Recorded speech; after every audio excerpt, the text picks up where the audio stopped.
议会恢复开议以后，上午进行市政总质询，由民进党籍个议员林志聪首先发言。林议员伫发言时，首先嘛为新冠疫情累积个死亡案例来默哀1分钟。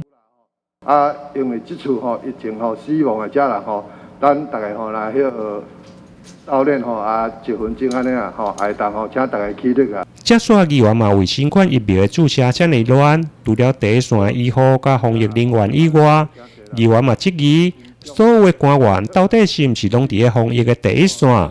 伊认为上公平的施打顺序本来就应该按照年龄，无应该有职业的分别。伊认为，就算日本天皇嘛是按照年龄之分。对此，卫生局长回应，现在已经是按照年龄向下来开放。咱台湾这新政我感觉有独裁，你敢知？主要是医护人员第一线注了后，对不对？咱在座我相信所有的官员几乎拢注了，但是我想安尼不对，你敢知？恁大家拢身体足健康啦，为什么这老人头仔的时阵无要优先来住？恁大家活跳跳，恁就先住。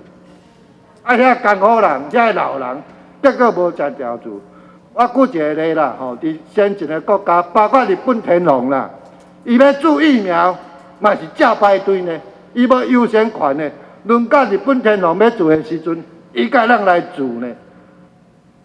所以中央这种的政策，我感不对。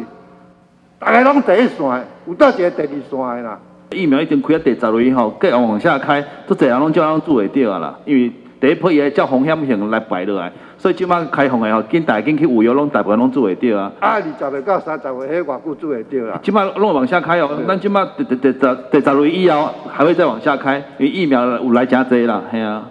另外，伫个微解封开放餐饮甲夜市部分，台南市嘛因为民众的意见无同，市长嘛表示足歹流量。这个红线要维持对，基本上咱台南市是相对安全，15天拢零确诊，今仔日嘛应该是零确诊。15、16天进前有安平安南区的8进前嘛是有11天的零确诊，所以零确诊甲有确诊中间的界线是足薄的。今仔零确诊，无者明仔载有当时都有确诊，所以咱乡民百姓心内惊吓，消费者心内惊吓，咱了解。伫疫情期间，各行各业拢受影响，尤其甲市民民生相关的摊商、小食等。议员嘛建议，除了纾困以外，伫个税金方面，应该向中央来反映，看是毋是有减税的空间。台南新闻林跟刘品言采访报道。